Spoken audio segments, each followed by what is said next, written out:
kita cek sih secara umum ya, ini bersih luar biasa gitu ya. Kita juga cek secara visual, ini nggak ada genangan air. Tapi setelah kita membuka salah satu penutup saluran air ini, ternyata memang air itu adanya di dalam. Nah, setelah kita selami lebih dalam lagi, ini nyamuk itu banyak di dalam. Jadi walaupun ini kelihatan rapat, tapi nyamuk itu nanti keluar dari sini.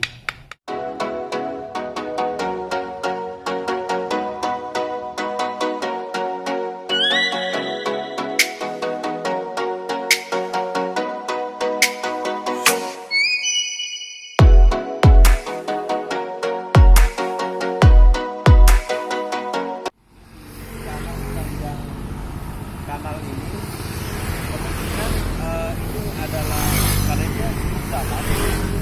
Di sini kemungkinan adalah sumber perindukan, jadi sumber perindukan nyamuk. Kemudian nyamuk dari sini akan terbang ke ruko. Kalau di sekitar ruko ada air tergenang, ya kemudian mereka breeding site di situ. Nah, dari ruko bisa jadi ketika breeding site-nya ada, dia akan terbang lagi ke komplek perumahan. Nah, ketika breeding site di sana ada air di sana, misalnya di komplek perumahan, maka dia akan berkembang di sana. Jadi sebetulnya pengendaliannya juga nggak terlalu sulit, tetap harus diperhatikan saluran-saluran air di di ruko atau di komplek-komplek perumahan, di klaster-klaster yang ada. Jadi intinya tetap sama.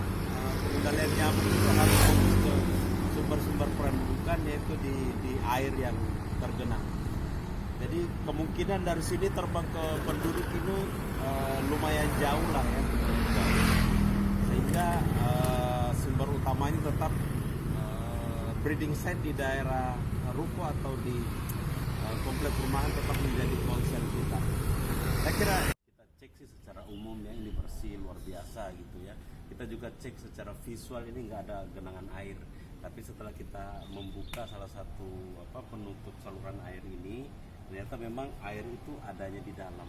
Nah, setelah kita selami lebih dalam lagi, ini nyamuk itu banyak di dalam. Jadi walaupun ini kelihatan rapat, tapi nyamuk itu nanti keluar dari sini. Ya, ini saluran dari sini akan keluar ke sini melalui saluran pipa yang ada. Nah, setelah kita cek ternyata larva itu ada di dalam sini gitu. Ya, selama ini kita fogging misalnya itu permasalahannya di dalam sini, apalagi kalau di fogging hanya di sini gitu. Sementara luas penampang di dalam itu jauh lebih besar dan itu akan tembus sampai ke sana. Jadi memang nanti dari kami sendiri akan melakukan pengendalian di sumber-sumber air. Tinggal nanti tantangannya adalah gimana membuka ini. Lebih baik sih diganti dengan yang terbuat dari besi, sehingga bisa cahaya matahari bisa masuk ke dalam dan merubah kondisi lingkungan sehingga tidak disukai oleh nyamuk untuk bertelur. Beda dengan kondisi sekarang, kondisi lingkungan ini sangat mendukung untuk perkembangan biaran nyamuk karena dia tertutup seperti ini. Saya kira itu. Telur rimbun ini menciptakan kondisi yang sangat nyaman, sangat enak buat nyamuk untuk resting. Jadi tadi dari selokan ke sana, kemudian dewasa dia akan hinggap di sini mungkin pagi hari sampai sore hari.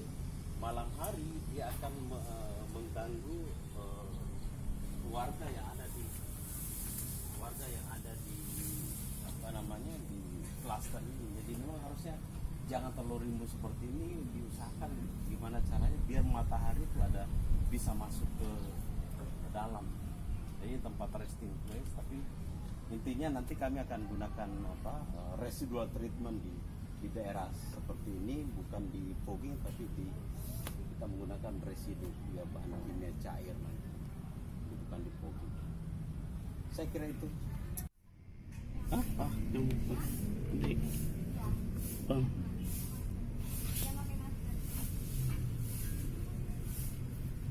Banyak tuh.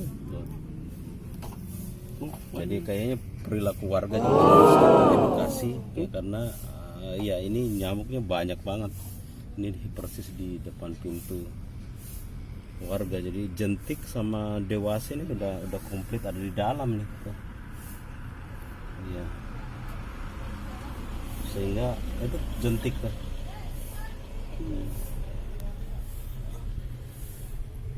Ya.